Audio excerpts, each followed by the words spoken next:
नमस्कार। आज मैं आपके सामने एक बुक रिव्यू प्रस्तुत कर रहा हूँ। ये स्टीव जॉब्स नाम की किताब है। वाल्टर इस्काशन ने इसकी किताब को लिखा है। ये आपके सामने है। वाल्टर इस्काशन लंबी लंबी बायोग्राफी लिखने के लिए जाने जाते हैं। तो उन्होंने स्टीव जॉब्स के साथ कुछ 3 साल बिताई है। पूरा 3 साल बिताया। उनके सभी लोगों से उन्होंने इंटरव्यू किया, उनकी बच्चों से, उनकी पिताजी से, उनकी माताजी से, उनको जिसने अडॉप्ट किया है उनसे बात किया।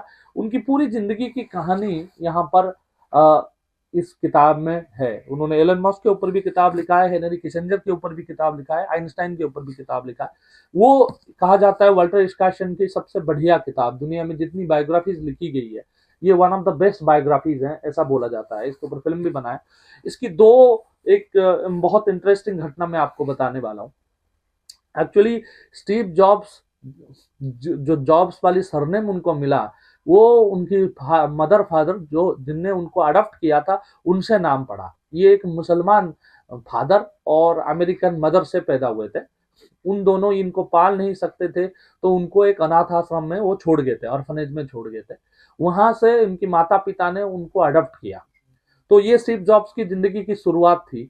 तो एक इंटरेस्टिंग घटना यहाँ पे मैं आप सबको बताना चाहूंगा। उन्होंने एक बार ऐसा हुआ, उनकी फादर की और स्टीव जॉब्स की बहुत आर्ग्यूमेंट हो गया, बड़ा आर्ग्यूमेंट हो गया कोई पॉलिटिक्स वगैरह को लेकर, और स्टीव जॉब्स गुस्सा करके घर से निकल गए। तो ये कहानी को वाल्टर इस्कासन बहुत ड्रामेटिक ढंग से इस किताब में प्रस्तुत किए हैं। तो उनके फादर वो थे नहीं असल में, तो उनकी फादर को बहुत बुरा लगा उसकी मॉर्निंग में। उसके नीचे, जब वो ग्राउंड फ्लोर पे रहते थे, उनकी फादर मदर उसके ऊपर वाले फ्लोर पे रहते थे। तो जब सुबह आके देखे एक लेटर पड़ा हुआ है स्टीव जॉब्स का, मैं गुस्से से कहीं जा रहा हूँ, बट आप मेरे फादर असल में भी फादर होते, इतनी केयर नहीं ले पाते जितना केयर आपने मेरा लिया है।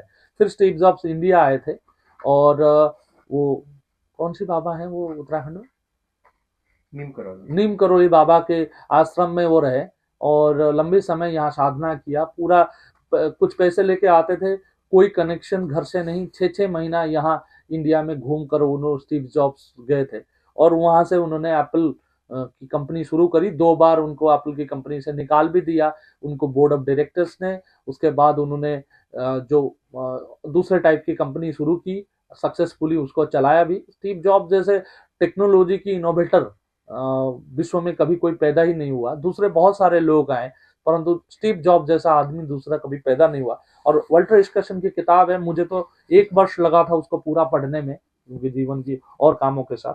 परंतु इसको आप पढ़ सकते हैं, बहुत ही सुंदर किताब है। आजकल मुझे लगता है सस्ता हो गया है। जब ये आया था तब कुछ 1400 रुपए में मिलता था। मैं तो सेकंड हैंड बुक लिया था, 799 यहाँ लिखा हुआ है। अब आजकल मुझे लगता है 500 में किताब। ये पतला किताब भी आ गया, इस बार बुक फेयर में हमने देखा पतला किताब आ गया। परंतु पढ़ना होता है ये ओरिजिनल वर्जन पढ़ना। आप उनकी जन्म से लेके ऑलमोस्ट मौत तक की कहानी है, क्योंकि ये जब किताब लिखा के कंप्लीट हुआ, उनकी डेथ नहीं हुई थी। वो कैंसर से पीड़ित थे और कैंसर से लड़ते लड़ते अपना जीवन दिया। और जाते जाते भी एक सीख है, वो नेचुरोपैथी से अपनी कैंसर ठीक करने की प्रयास करते रहे, जो एक नेगेटिव इम्पैक्ट उनकी हेल्थ के ऊपर डाला। वो खाते नहीं थे, 4-4 दिन खाना नहीं खाते थे। उनको लगता था इससे कैंसर ठीक हो जाएगा, बट कैंसर की केमो की तो इम्पोर्टेंस आप सब जानते ही हैं। वो पूरी जिंदगी जो भी उनकी इम्परफेक्शन थी, जैसे भी वो थे, परंतु he was a innovator, he was a different kind of person. वो ओशो की भी फॉलोअर थे, वो भारतीय कल्चर की भी फॉलोअर थे। वो सब एक, देखो, कोई भी इंसान परफेक्टली एक ही रास्ते पे कभी नहीं चलता, उसकी 50 रास्ते अलग होते हैं। तो ये सारी आपको इस किताब में मिलेगा। वन ऑफ द बेस्ट किताब मैं मानता हूँ। बायोग्राफिकल जितना लिखा गया है, कहते हैं ऑटोबायोग्राफी ऑफ ए योगी, वो वन ऑफ द बेस्ट किताब है। मैंने उसको भी पढ़ा है, पर मुझे ऐसा लगता है एक थर्ड पर्सन व्यू के रूप में ये one of the best biographical book है वर्ल्ड का। Thank you.